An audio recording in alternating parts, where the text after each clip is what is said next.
안녕하세요. 지영은 목사입니다. 꿀보다 더 단 말씀이 있는 달콤한 큐티 시간입니다. 우리는 늘 사람들과의 관계 속에서 살아가지요. 그래서 이웃들이 우리 주변에는 존재합니다. 자, 여러분은 어떤 이웃들을 가지고 있습니까? 또 거꾸로요. 다른 사람들에게 여러분은 어떤 이웃입니까? 예수님은 선한 사마리아 사람 이야기를 통해서 우리가 다른 사람에게 좋은 이웃이 되어야 한다고 말씀하셨습니다. 오늘 하루 그런 날 됐으면 참 좋겠습니다. 우리 큐티 시작하겠습니다.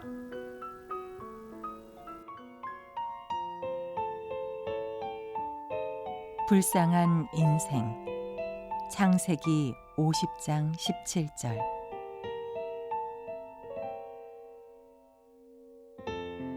너희는 이같이 요셉에게 이르라. 네 형들이 네게 악을 행하였을지라도 이제 바라건대 그들의 허물과 죄를 용서하라 하셨나니 당신 아버지의 하나님의 종들인 우리 죄를 이제 용서하소서 하매 요셉이 그들이 그에게 하는 말을 들을 때에 울었더라.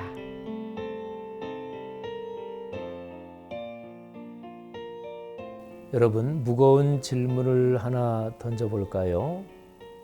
여러분에게 있는 트라우마가 뭐죠? 사람마다 다르죠. 트라우마가 없는 사람도 물론 있어요. 그런데 그 사람의 심리 깊은 곳을 들여다보면 뭐 트라우마 이렇게까지 표현할 거는 없지만 과거 지나온 삶에서 마음에 걸리고 또는 그것 때문에 그런 비슷한 상황이 있으면 겁이 나고 뭐 이러는 것들은 크고 작은 차이는 있어도 누구에게나 다 있죠. 그런데 트라우마 중에서 제일 무겁고 제일 힘든 게 내가 저지른 죄 때문에 받는 양심의 가책입니다.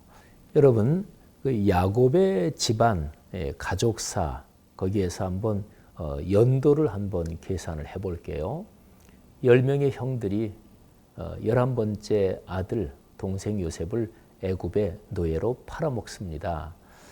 그게 이제 성경에 이 기록을 보면 대략 요셉이 한 17살 정도 이렇게 보면 형들이 동생 요셉을 팔아먹고 나서 양심의 가책에 시달렸을 거 아니겠어요, 그죠? 살아가다가 어떤 일이 잘 안 되면 이거 우리가 동생한테 못된 짓을 해서 벌 받는 거야, 이런 생각이 들었을 거 아니겠어요?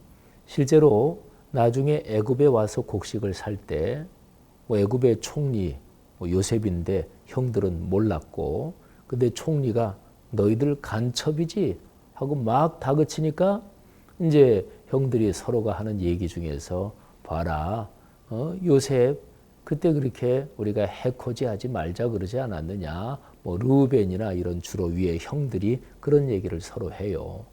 그들은 양심의 가책에 시달리면서 인생길을 걸었을 거예요. 그게 기간이 얼마였을까요? 그러니까 요셉을 다시 만날 때까지, 그죠?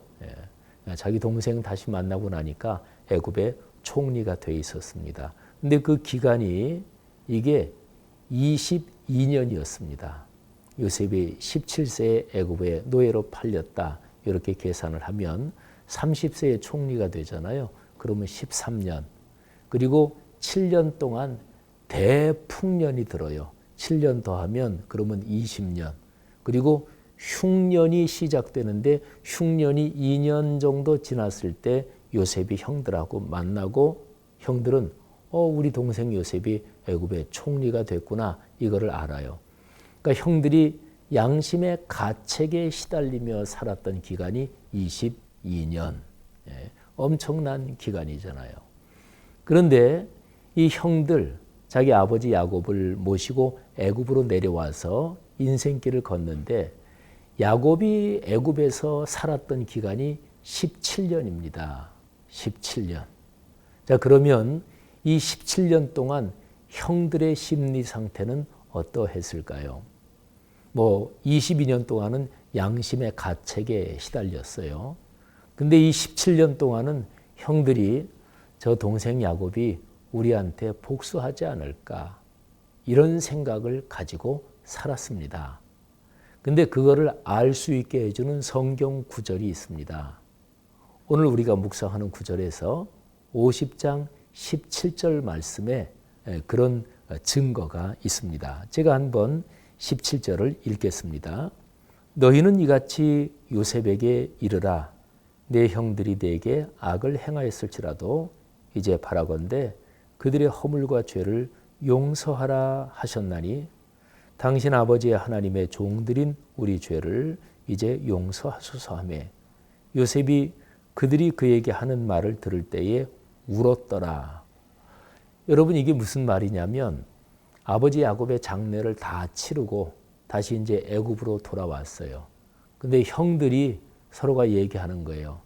야, 이거 동생 요셉이 아버지를 굉장히 효도하고 아버지에 대한 마음 씀씀이가 극진한 아들이니까 아버지 살아있을 때 우리한테 복수한다 그러면 아버지 마음이 아플 테니까 그렇게 못했던 거고 이제 아버지가 세상을 떠나셨으니까 우리한테 복수할지 몰라. 그래가지고 형들이 입을 맞췄어요. 말을 맞춰가지고 아버지가 이런 유언을 남기셨다고 우리가 요셉에게 가서 얘기하자. 근데 사실이 아니었어요. 그러면서 하는 얘기가 아버지 요셉이 돌아가시기 전에 우리한테 이런 유언을 남기셨습니다. 너희는 요셉한테 가서 형들한테 복수하지 말고 용서해라. 이런 말을 남겼다고 그렇게 이제 요셉한테 얘기를 한 거예요. 근데 요셉의 반응, 요셉이 그 말을 들을 때 울었더라. 여러분 요셉은 형들의 말이 거짓말이라는 것을 분명히 알았을 거예요.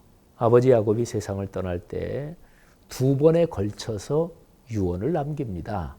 첫 번째는 가장 사랑하는 아들 요셉 하나만 불러요. 그리고 요셉의 2 아들 므낫세 에브라임도 이제 불러요. 그러니까 요셉만 불러서 하나님의 구원의 혈통, 구원의 약속, 거룩한 법통이 담긴 그 유언을 요셉에게 남깁니다.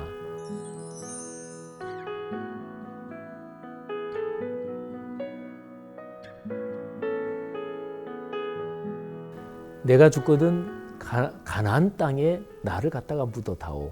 이 애굽에 묻지 말아라. 이거는 야곱이 남긴 유언 중에서 제일 심장과도 같은 부분이에요. 야곱이 하나님의 구원의 역사, 그 구원에 대한 걸린 그 약속의 말씀을 꽉 붙잡고 있었다. 그게 바로 그 얘기거든요. 그리고 나서 이제 12아들을 몽땅 불러놓고 49장에 있는 대로 각 아들에게 예언적인 유언을 쭉 남기지요. 그러니까 요셉은 잘 알았어요. 아버지가 자기를 불러서 제일 중대한 유언을 남겼다. 이거를 요셉은 잘 알고 있었습니다. 그러니까 형들이 남긴 그 얘기, 형들이 전해준 그 얘기가 저거 거짓말이다. 요셉은 잘 알고 있었습니다. 자, 그러면 생각해 보세요. 요셉의 눈물, 그 울음에 담긴 뜻은 무엇이었을까요? 요셉은 기가 막혔습니다. 그러니까 아니 애굽에 내려와서 산 이 17년 동안 저 형들 마음은 내가 자기들한테 복수할까 봐 그 두려움, 그 걱정을 안고 살았단 말인가? 요셉은 기가 막혔어요. 그래서 울었습니다. 여러분, 우리 그리스도인이 살아갈 때 죄책, 양심의 가책, 이게 제일 무거운 짐입니다. 예수 그리스도께서 십자가에 달려 돌아가셨잖아요. 근데 그분의 죽음보다 더 비참하게 죽어가면서도 아주 태연하고 아주 품위 있게 죽은 사람은 세상에 많아요. 소크라테스가 아주 품위 있게 죽었다. 이 얘기 아시잖아요. 그러니까 뭐 제자들이 감옥에서 빼내려고 다 했는데도 아니야. 악법도 법이야 뭐 그랬다죠.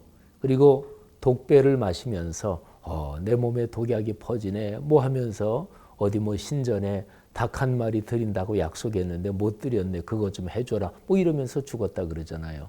그런데 예수 그리스도는 십자가에서 몸부림을 하십니다. 엘리 엘리 라마 사박다니. 그러니까 외형적으로만 보면 예수 그리스도께서 돌아가시는 모습은 아주 품위 있게 태연하게 죽는 사람들에 못 미쳐요. 근데 그 면만 보면 그런데 예수 그리스도는 인류의 죄를 다 짊어지고 돌아가신 거예요. 가장 무서운 게 양심의 가책, 죄의 책입니다.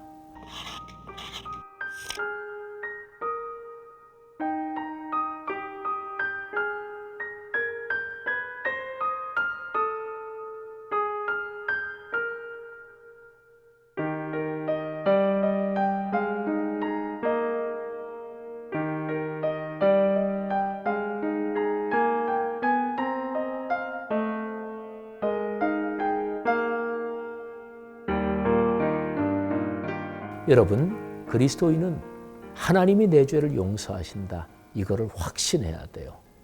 우리가 우리 죄를 자백하면 그는 미쁘시고 의로사 우리 죄를 사하시며 모든 불의에서 우리를 깨끗하게 하실 것이요. 요한일서 1장 9절의 말씀이지요. 죄에서 자유롭게 된 그 영혼이 해방감을 느끼고 그리고 행복과 기쁨을 누리는 것이거든요. 성도 여러분, 우리가 하나님 앞에 범죄한 게 있다면 조용히 기도하면서 회개하고 자백의 기도를 드리시기를 바랍니다. 그리고 그렇게 자백한 죄를 하나님이 용서하셨음을 확신하기를 바랍니다. 요셉의 형들처럼 불쌍한 인생길을 걷지 말고 용서받은 사람으로서 기쁨을 누리시기를 주님의 이름으로 축복합니다. 이 한 문장 꼭 붙드십시다. 주님께서 나를 용서하셨네. 할렐루야. 기도하겠습니다.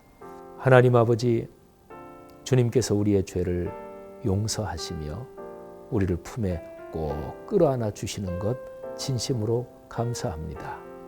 그렇게 용서의 기쁨과 감격을 가지고 우리 인생길 걷고 오늘 하루 그렇게 걷게 하옵소서. 예수님의 이름으로 기도합니다. 아멘.